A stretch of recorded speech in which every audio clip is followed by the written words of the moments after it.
Howdy there everyone, welcome back to my channel. This will be my third time trying to record this video, and like they say, third time's the charm, so hopefully there's no snag ups or shitty audio recordings that mess up this take. But this video is going to be my first video in the new Valorant Study guide playlist that you guys wanted me to make from my last video. So basically the premise of these videos is going to be me going more in depth on those 10 topics that I put in my top 10 Valorant tips and tricks for gunfighting video, my previous video. I'll link it in the description. I'll put it up on the screen right here. What I'm going to cover in this video is dead zoning, strafing, crouching, jump spotting, and jitter-peaking. So without further ado, let's get into it. The first thing that I'm going to cover is strafing. So everyone, I'm pretty sure you don't need me to explain to you what strafing is. Strafing is just shooting and then strafe, shoot, strafe. It is being as least stationary as possible to make yourself a harder target to hit. Ideally, when you're strafing, you don't want to only be moving left and right. You want to be as unpredictable as possible. And if you're strafing only left and right, then you're always going in between where the enemy is shooting. And they're going to be able to predict your movement. So you want to switch it up and go like right, right, left, right, left, left, right, left, left. You want to be as unpredictable as possible.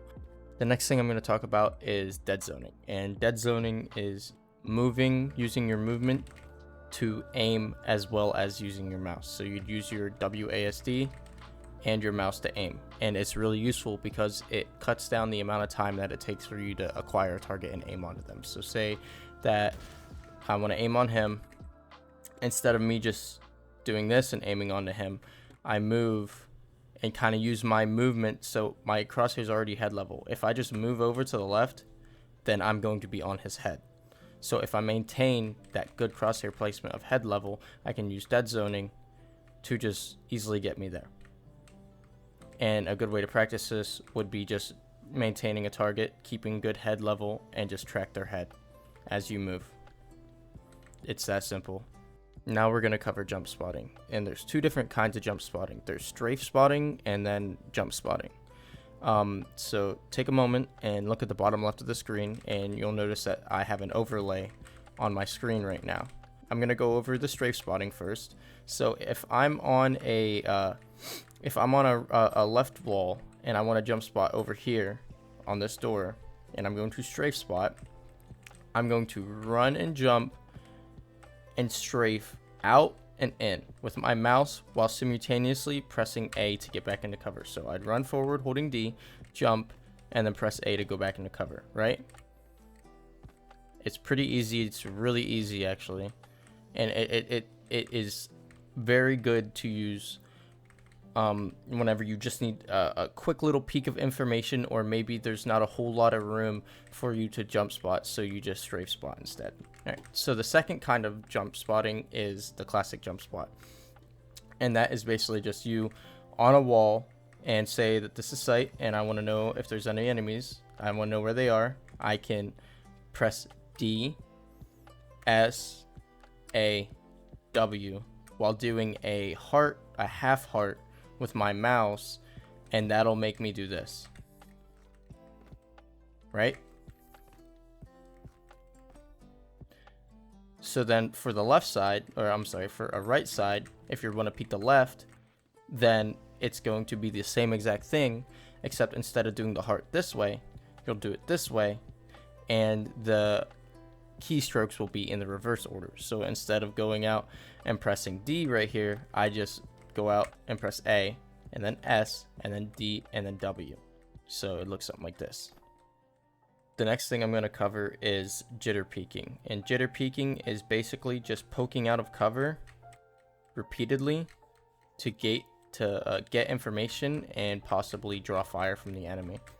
And what this is useful for is, say that there's an enemy with an op and they're aiming on a corner and you want to see where they are, maybe draw a shot or two so that you can find where they are. Say this guy has an op. Instead of me poking out and him being able to get an easy shot on me, I just kind of do this to kind of find where he is. And then after I'm jitter-peaking and I found where he is, I can adjust my crosshair to where his head is. And then once I'm ready aiming at his head through the wall, I can wide swing while dead zoning and tracking his head and then shoot, right? So I know there's someone over here, I just heard it, but I don't know where he is. So if I jitter-peak, found him, he's right here, I'm aiming at his head, wide swing, shoot. If I'm going to be clearing this big area right here, I'm going to clear it section at a time. So I'm going to peek, right? And then just keep clearing. The last thing that I want to cover is crouching. And I mentioned in my past videos that crouching every single gunfight is bad. And it's basically just because you're stationary, it's really easy for the enemy to line up a headshot and you can't strafe. So you're effectively handicapping yourself and preventing yourself from doing everything you can to get the kill. If you don't kill them while spraying, then you're going to die. Not only is it a problem because you're stationary, but it's also a problem because a lot of people will tend to aim about right here on your body. Not everyone aims for the head. So when they're aiming right here and you crouch, you're effectively crouching right into their crosshair and giving them a free headshot. So you want to get away from crouching. And a good way to get away from crouching, if you're stuck crouching off of muscle memory and no matter how much you try, you just can't stop crouching every fight, go into your controls, find your crouch keybind and rebind it to something that isn't your usual crouch key binding, but something that you can still reach, so that way if you end up ever needing to crouch, like to say to get through a vent or something, you still can. But you'll find now I'm pressing C and I'm not crouching, right?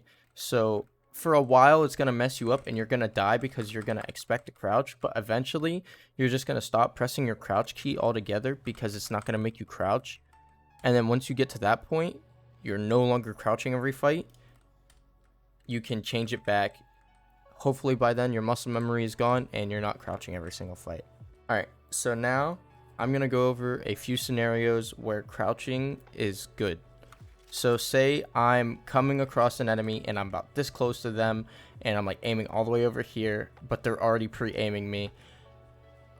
Ideally, if you're this close to someone, you don't want to just sit still and try and aim on their head. You're going to want to run and gun, right? And you've seen how hard it was and how inaccurate my bullets were whenever I was running and gunning like that. If you're going to run and gun with a Vandal or a Phantom or a Sheriff or any other gun that is pretty inaccurate while moving, then you can kind of crouch to offset that. You see what I mean? So basically a good time to crouch would be running gunning. Another good time to crouch would be whenever you're peeking. Not while you're peeking. You don't want to peek out while crouched. But in higher elo, people tend to aim at head level everywhere. They've already played the maps. They know where head level is everywhere. They can pre-aim it through the wall. So if you come around a corner and then crouch, you're going to throw off their aim, and that will hopefully give you that extra few milliseconds of time to adjust to where they are and throw them off. That's all I got for you guys. If you guys enjoyed, consider dropping a sub and a like, and consider going down to the comments and letting me know if this video helped you, what you agree with, what you disagree with, or something that you think I missed. Go down in the comments and just let me know. I read every single one of them. I love interacting with you guys. It really makes my day whenever you guys tell me how much you like the content or something that you guys think that I should do or stuff that you guys want to see. It helps me out a lot. So yeah, I'll see you guys in a bit. Peace out.